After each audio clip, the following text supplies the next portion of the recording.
कहानी का पूरा आनंद लेने के लिए कहानी के पिछले सभी भागों को ज़रूर देखें। उसका लिंक मैं आपको डिस्क्रिप्शन बॉक्स में दे दूंगी और साथ में कमेंट बॉक्स में पिन भी कर दूंगी, तो आप वहां से भी जाकर देख सकते हैं। शिवराज अपने रूम में बैठे फाइल चेक कर रहे थे। सौरभी अंदर आकर उनके दूध का ग्लास रखते हुए बोली, अब ये ज़्यादा हो रहा है। शिवराज बिना उन्हें देखे बोले, सौरभी बोली, क्या आप सच में चाहते हैं कि मैं मायके चली जाऊं? वैसे भी भाई साहब कितने दिन से बुला रहे हैं मुझे। शिवराज ने फाइल छोड़ उनकी तरफ देखा।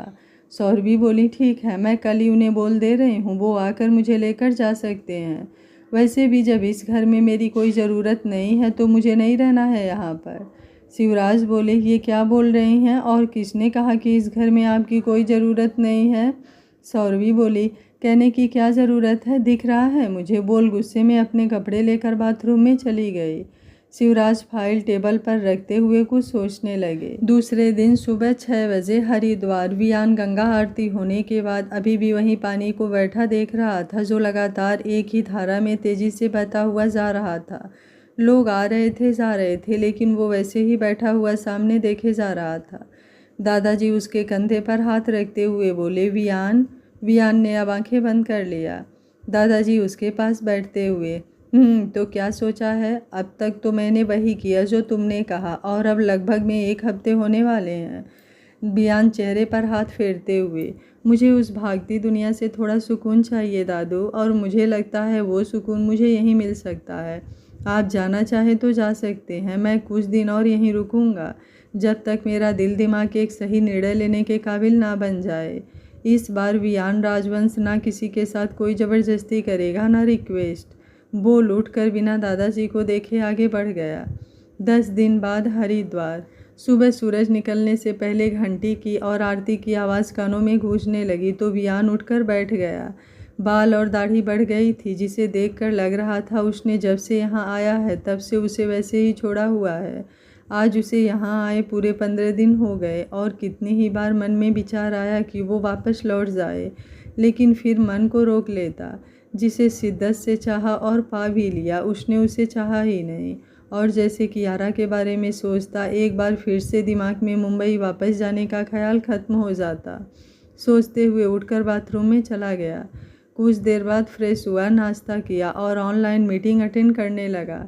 यही सब करने में सुबह से दोपहर हो गई तो ब्रेक लेकर बाहर आ गया। ये एक छोटा सा फार्म हाउस था, जिसमें 2 रूम, एक हॉल, बालकनी और सामने एक छोटा सा गार्डन, और जहाँ की ऊंचाई से सामने गंगा दिखाई दे रही थी। पीछे से एक लड़का आवाज़ देते हुए बोला, भैया, दादाजी मुंबई वापस चले गए। उन्होंने बोला जब आप उठ जाएं तो मैं आपको बता दूं। वियान उसकी तरफ घूमते हुए, ठीक है, तुम भी आज छुट्टी पर जाओ, मुझे कुछ खाना होगा तो मैं बना लूँगा। उसने 2 मिनट उसे देखा लेकिन बोला कुछ नहीं। तो वियान अपने जेब से पैसे निकालकर उसे देते हुए बोला, आराम से जाना और कल आराम से आना, जल्दी आने की कोई ज़रूरत नहीं है। बोलकर वापस से अंदर रूम में चला गया। मुंबई शाम को। कियारा, बेटा, शाम हो गई है। कियारा बोली, मैं मैनेज कर लूँगी, आप लोग प्लीज़ मेरी टेंशन मत लीजिए। केतन बोला, मैं चल रहा हूँ तुम्हारे साथ। कियारा बोली, भाई प्लीज़ यार, बच्ची नहीं हूँ मैं, और आपने बोला तो रुकी थी मैं, लेकिन अब आप अपने लाइफ में फ़ोकस करो। शादी हो चुकी है आपकी, और मैं नहीं चाहती आप मेरी वजह से अपने लाइफ में कुछ भी ऐसा वैसा करें। पूनम बोली, लेकिन बेटा कल चले जाना। कियारा अपना बैग उठाते हुए बोली, नहीं मम्मी, ऑलरेडी काफ़ी टाइम हो चुका है, और आप लोग टेंशन मत लीजिए, मैं पहुँच कॉल करूँगी। फिर केतन को देखते हुए बोली, भाई आप दोनों मुझे एयरपोर्ट तक छोड़ सकते हो क्या? केतन बोला, ये भी कोई कहने की बात है, चलो, बोलकर बाहर निकल गया। अनिल बोले, अपना ख्याल रखना, और हो सके तो एक मौका देना, क्या पता सब ठीक हो जाए। कियारा बाय, और अब जल्दी से बाहर निकल गई। बाहर केतन सोनाक्षी उसी का इंतज़ार कर रहे थे तो केतन ने उसका बैग रखा। कियारा पीछे जाकर बैठ गई। रात को 10 बजे वियान किचन में खाना बना रहा था, या फिर यूट्यूब से देखकर बनाने की कोशिश कर रहा था। 10 मिनट बाद उसके घर की बेल बजी, और एक बार जो बजना शुरू हुआ उसने 1 सेकंड भी रुकने का नाम नहीं लिया। वियान घड़ी देखते हुए, इस समय कौन हो सकता है, और वो भी इस तरह बजा रहा है जैसे बेल टूटकर नीचे गिर जाए। सोचते हुए हाथ साफ करते हुए बाहर आया तो जेब में रखा फ़ोन बजने लगा, लेकिन फ़िलहाल में वो एक ही काम कर सकता था, या तो पहले दरवाज़ा खोलना या फिर फ़ोन उठाता। फिर फ़ोन उठाना पोस्टपोन करके दरवाज़ा खोलने को सोचते हुए आकर दरवाज़ा खोला और सामने देखा तो कुछ देर के लिए सोचने लगा, वो ये बात कैसे भूल सकता है, दादाजी सुबह मुंबई गए हैं और ये तो होना ही था। वो उन्हें यहाँ रोक सकता था, वहाँ तो वो खुद की भी नहीं सुनते हैं, उसकी क्या खाक सुनेंगे। कियारा हाथ बांधे उसे घूर रही थी। वियान साइड होते हुए बोला, अंदर आओ। कियारा बोली, सच में? वियान ने उसकी तरफ देखा। कियारा बोली, आई थिंक मैं सोच रही थी कि डाइवोर्स पेपर यहीं दे देती हूँ, तुम्हारे लिए भी आसानी होगी और शायद मेरे लिए भी। वियान बोला, अंदर आओ। मन तो किया गले लगा ले और कुछ देर अपने सुकून को महसूस कर ले, लेकिन अपने भावनाओं को रोकते हुए उसका बैग उठाने के लिए हाथ आगे बढ़ाया, लेकिन कियारा ने उसके हाथ से अपना बैग ले लिया और अंदर आ गई। वियान ने दरवाज़ा बंद किया और उसकी तरफ घूमा। कियारा उसे देखते हुए, डाइवोर्स पेपर? वियान आगे बढ़ते हुए बोला, बैठो, कॉफ़ी लेकर आ रहा हूँ, बोलकर अंदर चला गया। कियारा वहीं सोफे पर बैठ गई। यहाँ आ तो गई, लेकिन अब क्या जो सबने बोला है वो करना है, या फिर जो दिल दिमाग कह रहा है वो करना है, या फिर दादाजी को किया प्रॉमिस निभाना है जो आते वक्त उन्होंने इतनी उम्मीद से उससे लिया है। सब कुछ सोचकर उसका दिमाग बुरी तरह से दुख रहा था, लेकिन इन सब में वो वियान का किया धोखा कैसे भूल सकती है। अगर वो सच में उससे प्यार करता था तो उससे वक्त मांग सकता था, खुद पर यकीन दिलाने की कोशिश कर सकता था, लेकिन उसने ऐसा कुछ नहीं किया और डायरेक्ट सोचकर एक गहरी सांस लिया। वियान किचन में काफ़ी बनाते हुए सोच रहा था, क्या सच में वो कियारा को डाइवोर्स?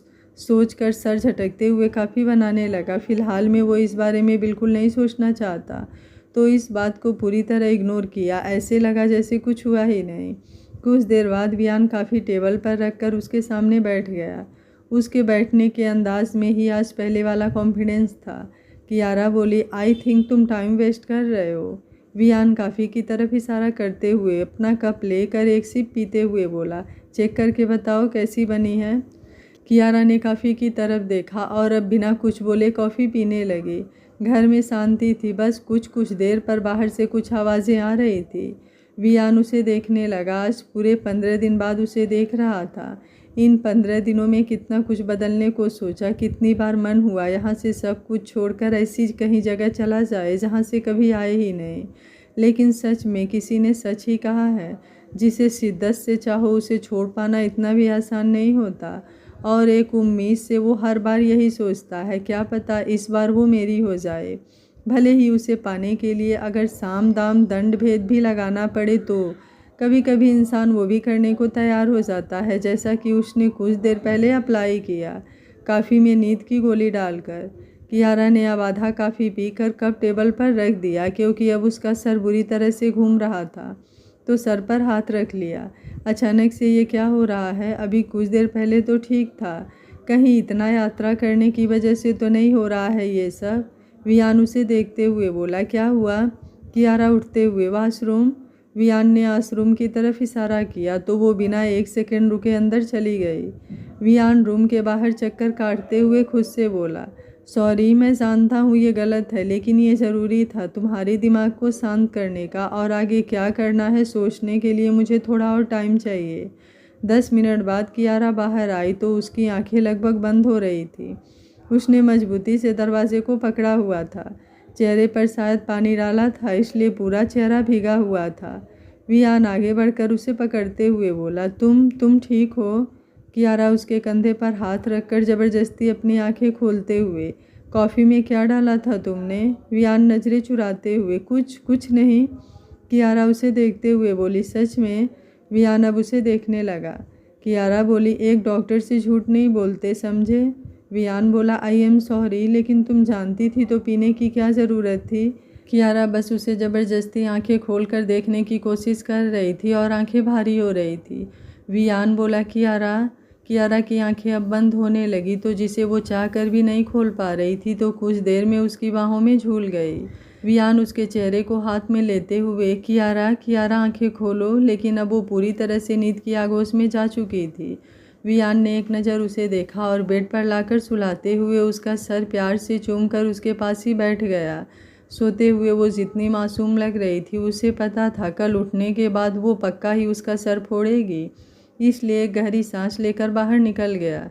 कि कल उसके उठने से पहले जल्दी जल्दी कुछ सोच सके। सुबह 10 बजे कियारा की नींद खुली तो उसने आंखें खोल कर देखा और फिर से करवट ले लिया।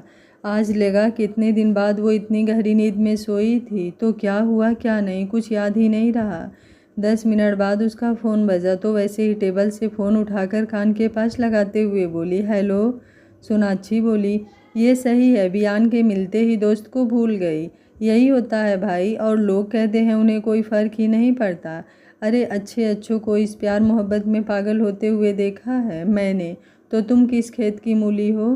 कियारा अब उठकर बैठ गई और रूम को देखा। ज़्यादा बड़ा रूम नहीं था, नॉर्मल था। सामने एक बड़ा सा पेंटिंग लगा था जिसमें समंदर किनारे 2 लोग बैठे हुए थे। कियारा बोली, मैं तुमसे कुछ देर में बात करती हूँ, बाकी सबको बोल देना मैं ठीक हूँ।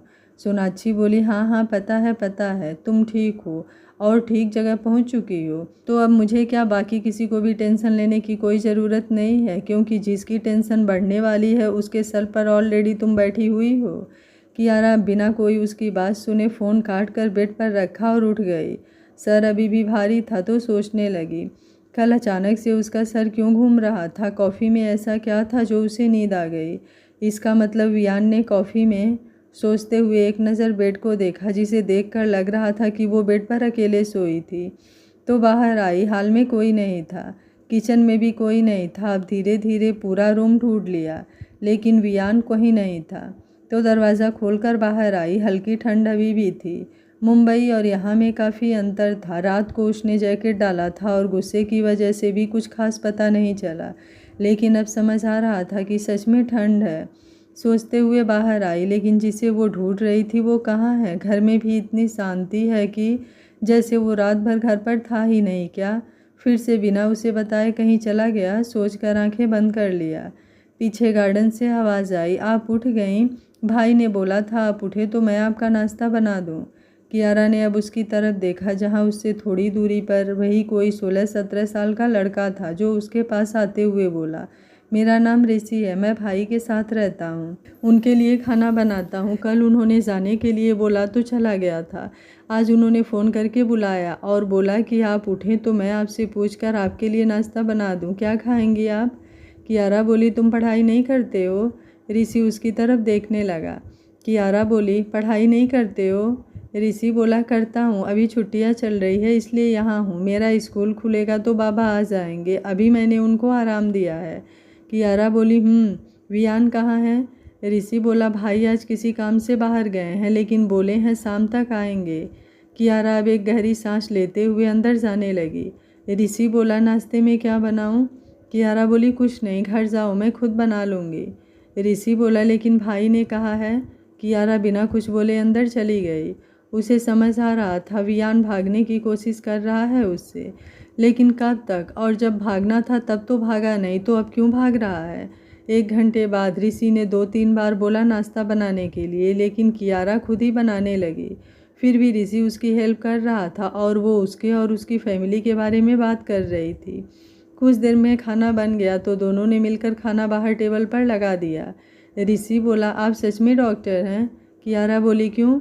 ऋषि बोला, नहीं, डॉक्टर बनने के लिए बहुत ज़्यादा पढ़ना पड़ता है ना, इसलिए पूछ रहा था। कियारा ने प्लेट में उसके लिए खाना निकाला और एक प्लेट में खुद लेकर बैठ गई। वैसे भी अब उसे बहुत तेज़ भूख लगी थी। ऋषि उसे खाते हुए देख रहा था। कियारा ने खुद को उसे इतने ध्यान से देखते देखा तो उसकी तरफ देखते हुए बोली, क्या हुआ। ऋषि बोला, वो आप मतलब। कियारा ने एक नज़र उसे देखा और खाते हुए बोली, पढ़ाई पर ध्यान दो, अगर डॉक्टर बनना है तो।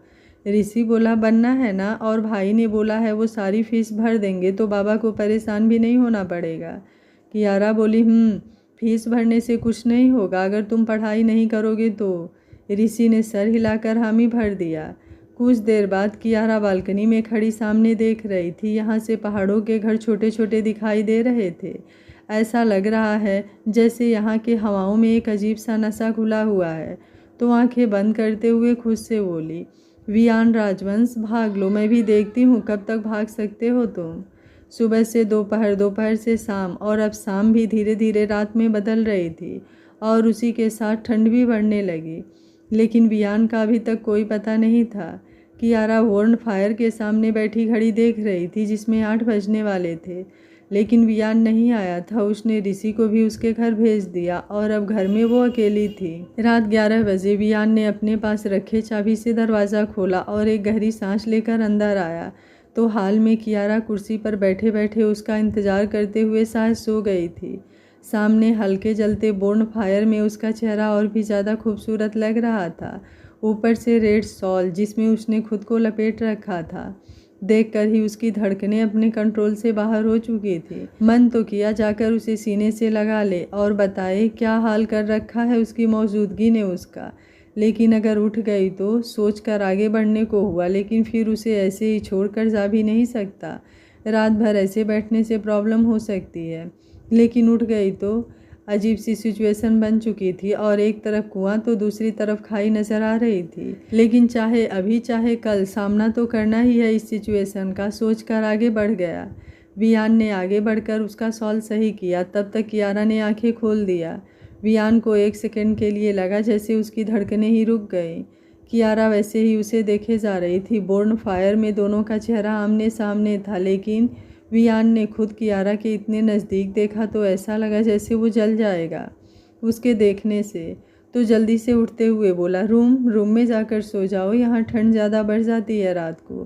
कियारा अभी भी बस उसे वैसे ही देखे जा रही थी। वियान ने देखा वो बिना किसी रिएक्शन के अभी भी वैसे ही उसे देख रही है तो आगे बढ़ते हुए बोला, रात काफ़ी हो गई है, सो जाओ। कियारा बोली, सच में तुम्हें लग रहा है मैं यहाँ सोने आई हूँ?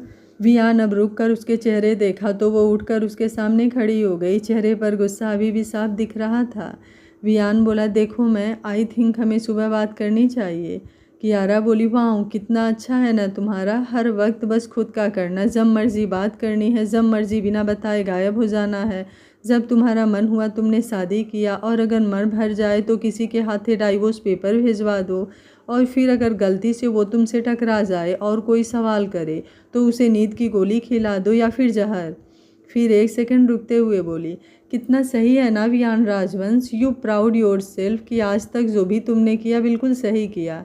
और सबसे बड़ी बात, तुम्हारी बात को काटने वाला भी कोई नहीं है और ना ये कहने वाला कि तुम गलत हो। जिसको देखो वो सामने वाले को बड़ी बड़ी बातें बोल देगा, लेकिन मजाल किसी की जो तुमसे गलती से भी कोई एक सवाल करे, इम्पॉसिबल, हो ही नहीं सकता। इसलिए तुम जैसे लोगों से नफरत है मुझे। वियान अभी भी उसे देख रहा था, जहां उसकी आंखों में उसके प्रति 1% भी गुस्सा कम नहीं हुआ था, बल्कि वो और बढ़ चुका था। वियान कियारा के चेहरे पर हाथ फेरते हुए बोला, हम सुबह सुबह बात करेंगे, बोलकर जाने लगा।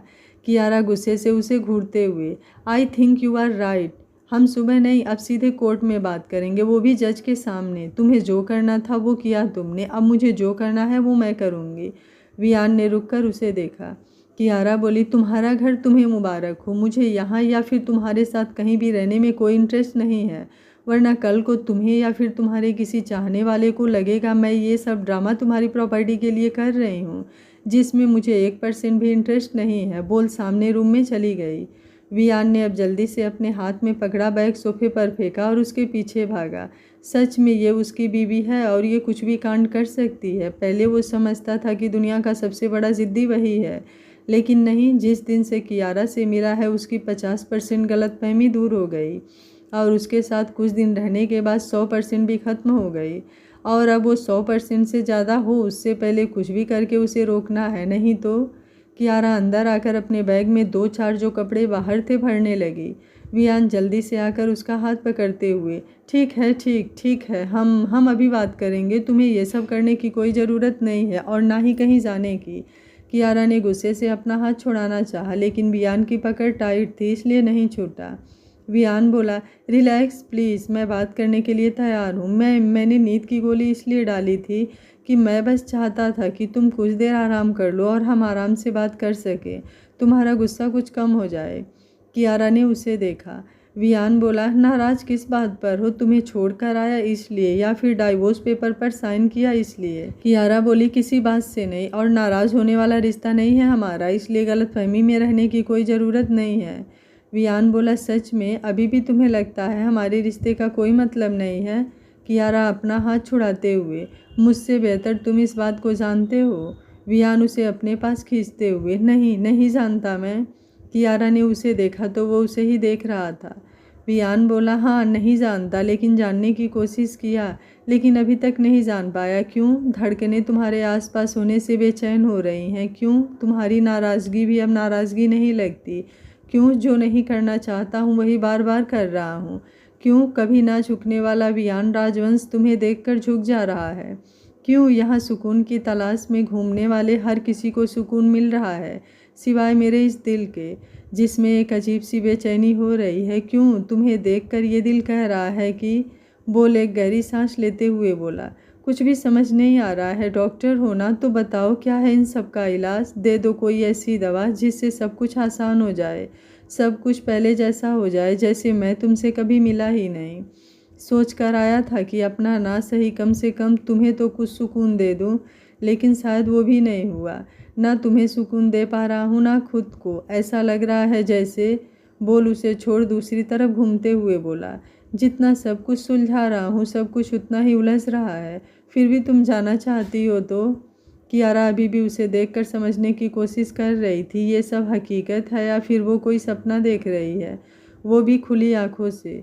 कुछ दिन पहले सोनाक्षी ने भी उसे यही सब समझाया था, और अब ये। लेकिन वो तो ऐसा कुछ भी फील नहीं करती, उसने तो कभी ऐसा कुछ सोचा ही नहीं। तो फिर? वियान उसे देखते हुए, तुम? कियारा अब काफ़ी हद तक शांत हो चुकी थी, तो वैसे ही उसे देखते हुए बोली, मैं तुम्हारे बारे में ऐसा कुछ भी नहीं सोचती और ना ही ऐसा कुछ फील करती हूँ। वियान बोला, जानता हूँ, और इसमें भी मेरी गलती है। कियारा बोली, इस रिश्ते का कोई भविष्य नहीं है। वियान बोला, एक मौका तो हर किसी को मिलता है, तो फिर मुझे क्यों नहीं? एक मौका तो दो। मैं सब कुछ ना सही, लेकिन कोशिश करूँगा कि चीज़ों को ठीक कर सकूँ। कियारा बोली, but I don't trust you, और मुझे लग रहा है तुम्हारा पहले वाला डिसीजन ही सही था। हमें अलग हो जाना चाहिए। You deserve someone special. Viaan खुद को शांत करते हुए बोला, कल सुबह आरती में चलना है, अभी सो जाओ। यहाँ की आरती काफ़ी खूबसूरत और सुकून वाली होती है। मैं भी थक गया हूँ, सुबह बात करेंगे। कियारा बोली, लेकिन। वियान बोला, प्लीज़, कोई ज़रूरत हो तो मैं बगल के रूम में हूँ, आवाज़ दे देना, बोलकर बाहर निकल गया। कियारा आकर बेड पर बैठ गई, लेकिन अब आगे क्या? सुबह 4 बजे वियान ज़बरदस्ती कियारा को अपने साथ घाट लेकर चला गया, जहाँ सुबह की आरती की तैयारी हो रही थी और आने जाने वाले लोग गंगा में डुबकी लगा रहे थे। कियारा अभी भी नींद में झूल रही थी। एक तो रात को मुश्किल से वो 2 घंटे सोई है, और अब सुबह इतनी जल्दी वियान उसे यहाँ लेते आया, और आगे उसे कुछ बोलने का मौका भी नहीं दिया। वियान उसकी अधखुली आंखों को देखते हुए कुछ सोच रहा था। घाट किनारे पड़ती पीली रोशनी और ऊपर से उसका अभी भी आधा नींद में होना ना जाने क्यों उसे सुकून की एक अजीब सी अनुभूति दे रहा था। कियारा वैसे ही उबासी लेते हुए बोली, आरती कब होगी? वियान बोला, बस कुछ देर में, तुम आराम से बैठो, मैं नहा कर आ रहा हूँ।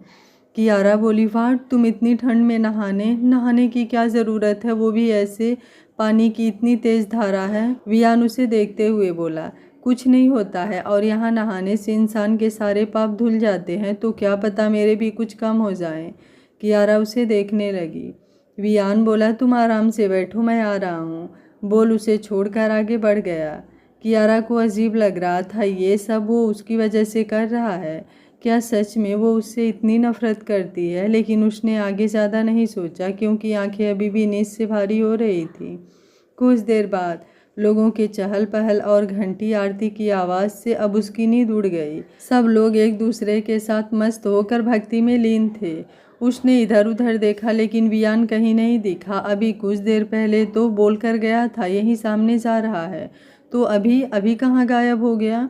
सोचते हुए उठकर वापस से इधर उधर देखने लगे, लेकिन वियान का कहीं कोई पता नहीं था। कुछ देर में उसने अगल बगल पूरा घाट पर देख लिया, लेकिन वो कहीं नहीं मिला। और जैसे जैसे सुबह हो रही थी वहाँ की भीड़ बढ़ते जा रही थी। कुछ देर बाद आरती भी शुरू हो गई, लेकिन उसका मन अब विचलित हो चुका था। सामने गंगा का तेज बहाव देखते हुए उसने ना जाने क्या क्या सोच लिया। आधे घंटे बाद सामने कुछ दूर से एम्बुलेंस की आवाज़ आई, और लोगों की भगदड़ से वो जहाँ थी वहीं जम गई। कुछ लोग आपस में बात कर रहे थे। रात के हल्के अंधेरे में किसी का पैर फिसल गया और वो गहरे पानी में चला गया। वो तो किस्मत अच्छी थी, बच गया, लेकिन अभी भी खतरा टला नहीं है, इसलिए प्रशासन उसे हॉस्पिटल लेकर गई है। एक अनजाने डर से उसकी आंखों से आंसुओं की धारा बहने लगी। वह शून्य सी हो गई, उसके हाथ पैर कांपने लगे। बेचारा पता नहीं कौन था, लोगों की आवाज़ से वो सेंस में आई। अपने आंखों से आंसू पोंछ आगे बढ़ती कि तभी अपने पीछे से बियान की आवाज़ आई, तुम यहाँ क्या कर रही हो? मैं तुम्हें कब से ढूंढ रहा हूँ। कियारा ने अब जल्दी से पलटकर पीछे देखा, जहाँ वियान खड़ा था, तो जल्दी से उसके पास आकर उसके गले लग गई और उसे कसकर पकड़ते हुए बोली, तथा तुम कहाँ चले गए थे? वियान ने उसकी घबराहट देखते हुए उसे अपने बाहों में कस लिया। वियान की बाहों में इतना सुकून था जिससे कि कियारा की घबराहट जाती रही और वो सब कुछ भूलकर कुछ देर के लिए उसके आगोश में खो गई। वियान भी कियारा को अपने इतने करीब पाकर बस आंखें बंद कर लिया और सिर्फ सुकून से उसे महसूस करने लगा। कियारा को जैसे ही याद आया वो उससे अलग हुई और नज़रें चुराते हुए उससे बोली, कहाँ गए थे? कब से ढूंढ रही हूँ मैं, और ऐसे ही गायब होना था तो मुझे लेकर आने की क्या ज़रूरत थी? खुद आते और जो करना है करते। वियान ने उसकी घबराहट और उसकी आंखों में नमी देखी तो ज़्यादा तो नहीं, लेकिन कुछ समझ गया। वियान बोला, वो मैं बस। बोलते हुए एकटक कियारा को देखने लगा। कियारा दूसरी तरफ देखते हुए बोली, मुझे घर जाना है। वियान बोला, ठीक है, चलो गंगा में एक डुबकी मार लो, उसके बाद चलेंगे। वैसे भी आरती तो तुम्हें ढूंढने में ही खत्म हो गई। कियारा उसे देखते हुए बोली, वाट? वियान उसके पास आते हुए, वाट नहीं, सुबह सुबह गंगा में नहाने से दिमाग शांत हो जाता है और नेगेटिव ख्याल भी खत्म हो जाते हैं। कियारा बोली, सच में तुम्हारा दिमाग खराब हो गया है? वियान बोला, दिमाग खराब नहीं, इसे सनातन के संस्कार कहते हैं, और अभी अभी पंडित जी ने बताया अगर हस्बैंड वाइफ साथ में गंगा में डुबकी लगाते हैं तो। कियारा बोली, तो? वियान बोला, तो जल्दी अलग हो जाते हैं।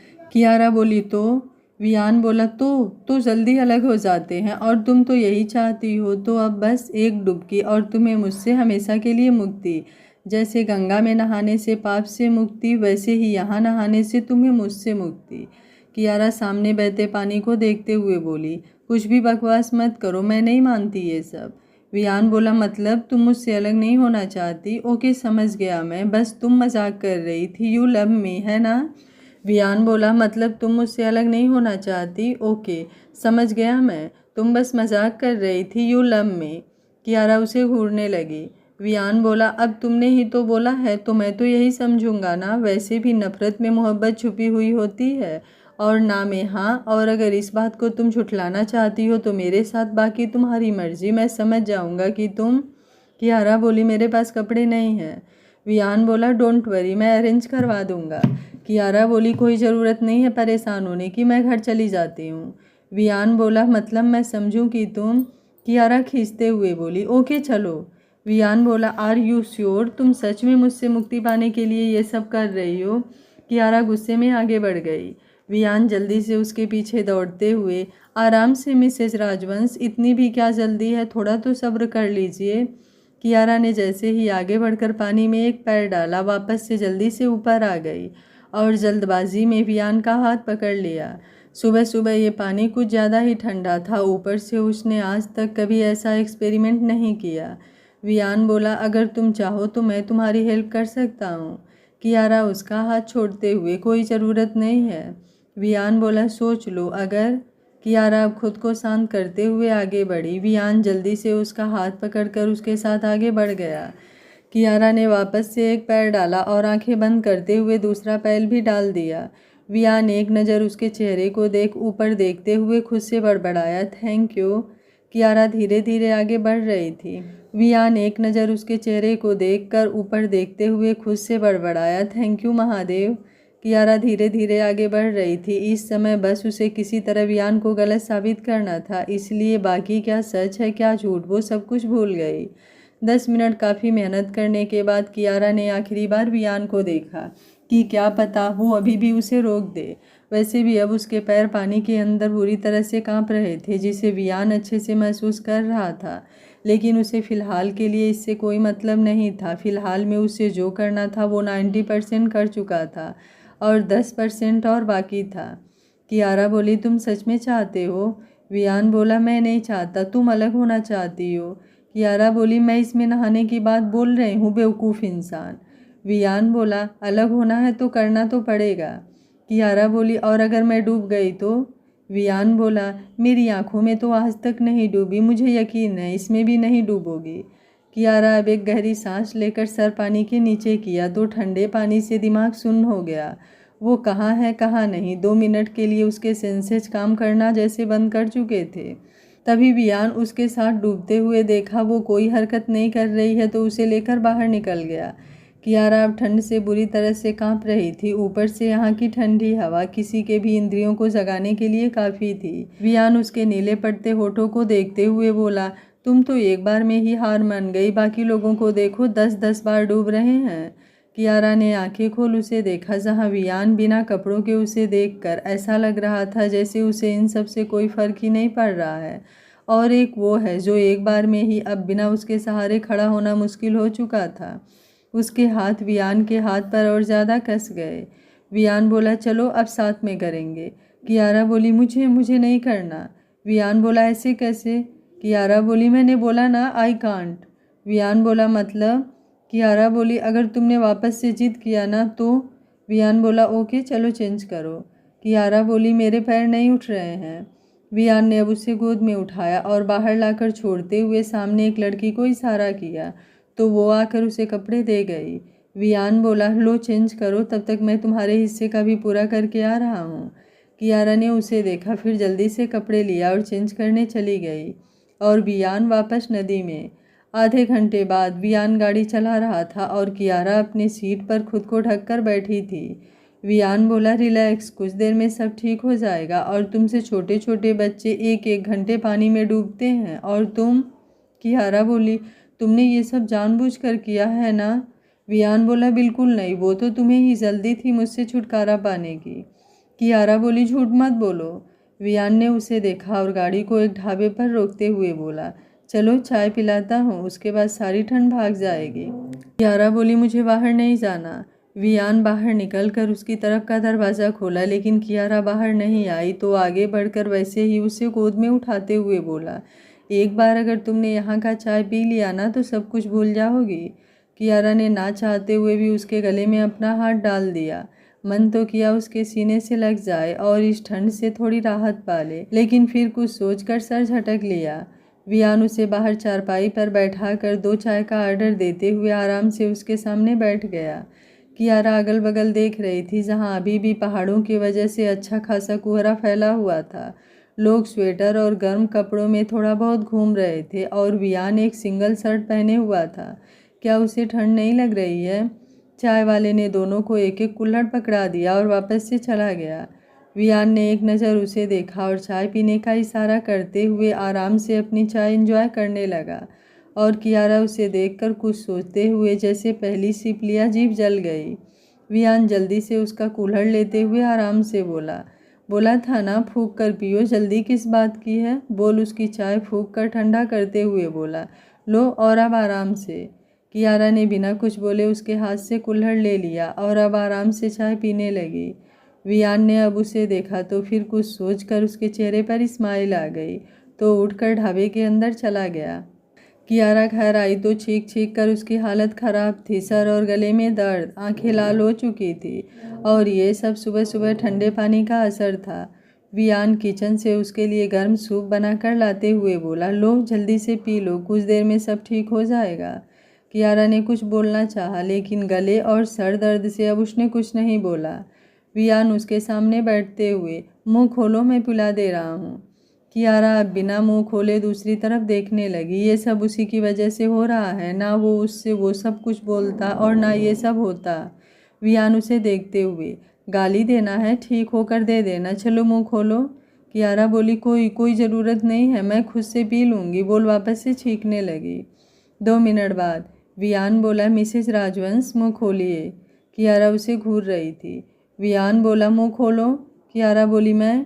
वियान उसके मुंह में चम्मच डालते हुए गुड, डॉक्टर होकर तुम्हें मुझे बताना पड़ रहा है। कियारा हाथ बढ़ाते हुए बोली मैं खुद से पी लूँगी। वियान बोला कोई ज़रूरत नहीं, ये सब मेरी वजह से हुआ है तो फिर जब तक तुम ठीक नहीं हो जाती ये सब मेरी रिस्पॉन्सिबिलिटी है। कियारा बोली तुम? वियान ने वापस से उसके मुंह में चम्मच डाल दिया।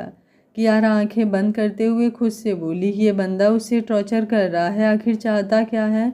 कुछ देर बाद वियान ने उसे ज़बरदस्ती सारा सूप पिलाने के बाद उठते हुए बोला, कुछ देर में ऋषि आएगा, वो तुम्हारे लिए नाश्ता बना देगा, बाकी आराम करना, मेरी एक मीटिंग है तो मैं थोड़ा लेट आऊँगा, और दवा की ज़रूरत लगे तो अलमारी में मेडिसिन है, लेकर आराम करना। बोल बिना उसकी बात सुने बाहर निकल गया। कियारा दरवाजे को घूर रही थी, लेकिन कोई फ़ायदा नहीं हुआ क्योंकि वियान जा चुका था और उसे उठकर लड़ने या फिर बात करने का बिल्कुल भी मन नहीं था। कुछ देर बाद जब उसके सर में ज़्यादा दर्द होने लगा तो दवा लिया और बेड पर लेट गई। कुछ देर बाद ही उसे नींद आ गई। ऋषि आने के बाद काफ़ी देर तक कियारा के उठने का इंतज़ार कर रहा था, लेकिन वो नहीं उठी। तो लास्ट में उसने वियान को फ़ोन करके बता दिया कि कियारा सो गई है, वो उसे उठाए या नहीं। तो वियान ने उसे उठाने से मना कर दिया। ऋषि ने अब घर का बाकी काम किया और हाल में बैठकर टीवी देखने लगा। शाम को वियान आज जल्दी घर आ गया। ऋषि बोला, भाई वो? वियान बोला, तुम जाओ। ऋषि बोला, ठीक है, बोलकर बाहर चला गया। वियान अपने रूम में चेंज करके कियारा के रूम में आया, जहाँ वो अभी भी सो रही थी। तो हल्के से उसके सर को छू कर देखा, टेम्परेचर नॉर्मल था, फिर भी वो अभी भी नींद में थी। तो बाहर निकल गया।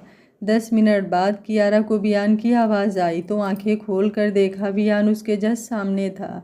वियान हल्का सा झुककर उसके चेहरे से बाल साइड करते हुए बोला, उठ जाओ, इतना भी क्या सोना, जैसे 15 दिन से जगराते किया है तुमने और सामने वाले को गलतफहमी हो, इससे पहले उठ जाओ। कियारा उसका हाथ हटाकर उठते हुए बेड का टेक लेकर बैठ गई। दवा खाकर आराम करने से अब सुबह से बेहतर फील कर रही थी। वियान ने अब उसकी तरफ काफ़ी का मग बढ़ा दिया। कियारा ने टाइम देखा जिसमें शाम के 6 बज रहे थे। सच में वो सुबह से सो रही है और उसे पता ही नहीं चला। वियान बोला, बिल्कुल, इसलिए कहा गया है कभी कभी हम खुद को उतना भी नहीं जानते जितना सामने वाला हमें जानता है। कियारा काफ़ी देखते हुए बिना पिए उसकी तरफ देखने लगी। वियान बोला, okay, you don't trust me तो मेरा पी लो, गिरेंगे तो साथ में, बोल अपना मग उसकी तरफ बढ़ा दिया। कियारा उठते हुए बोली, मैं अपने लिए खुद बना सकती हूँ, किसी का जूठा पीने में मुझे कोई इंटरेस्ट नहीं है। वियान बोला, जूठा पीने से प्यार बढ़ता है मिसेज राजवंश। कियारा बोली, और जहाँ प्यार हो ही ना, बस हर कदम पर धोखा ही धोखा भरा पड़ा हो, वहाँ? वियान बोला, तुम्हें जहाँ धोखा दिखता है वहाँ मुझे मोहब्बत दिखती है, और मोहब्बत में शिद्दत होती है, ना कि शिकायत। फिर भी याद रखना, ये शिकायतें भी जल्द दूर कर दूँगा। कियारा बोली, I just hate this type of speech, और मुझे कोई शिकायत दूर करवाने में कोई इंटरेस्ट नहीं है, बोलकर बाहर निकल गई। वियान बोला, इस स्पीच से एक दिन मोहब्बत करवाऊंगा तुम्हें, ये वादा है वियान राजवंश का तुमसे। मिसेज कियारा वियान राजवंश, क्योंकि मुझे इतना तो पता है, डाइवोर्स देना होता तो तुम यहाँ नहीं आती, और अब यहाँ आने के बाद अगर मैंने तुम्हें खाली हाथ लौटाया तो सच में मेरी मोहब्बत की तौहीन होगी। आप लोगों की बहुत सारी रिक्वेस्ट आ रही थी कि दीदी शाम को भी एक पार्ट अपलोड कीजिए, पर सच मानिए शाम को पार्ट अपलोड करने का मतलब होता है कि 1 सेकंड के लिए भी सांस न ले पाना। लेकिन फिर भी मैंने बहुत मेहनत के साथ आप लोगों के रिक्वेस्ट को पूरा करने की कोशिश किया है, और उम्मीद करती हूँ आप लोग इस पार्ट पर भर भर कर कमेंट देंगे और कहानी को ढेर सारा प्यार देंगे। लेकिन इसकी वजह से कल का पार्ट इफेक्टेड होगा, तो कल का पार्ट दोपहर 2 बजे आएगा, आप लोग देखना बिल्कुल मत भूलिएगा। आगे क्या होगा इस कहानी में जानने के लिए देखते रहिए कहानी का अगला भाग। अगर आपको कहानी अच्छी लग रही है तो वीडियो को लाइक, शेयर एंड चैनल को सब्सक्राइब कर लीजिएगा। Thank you for watching. मिलते हैं कहानी के अगले भाग में।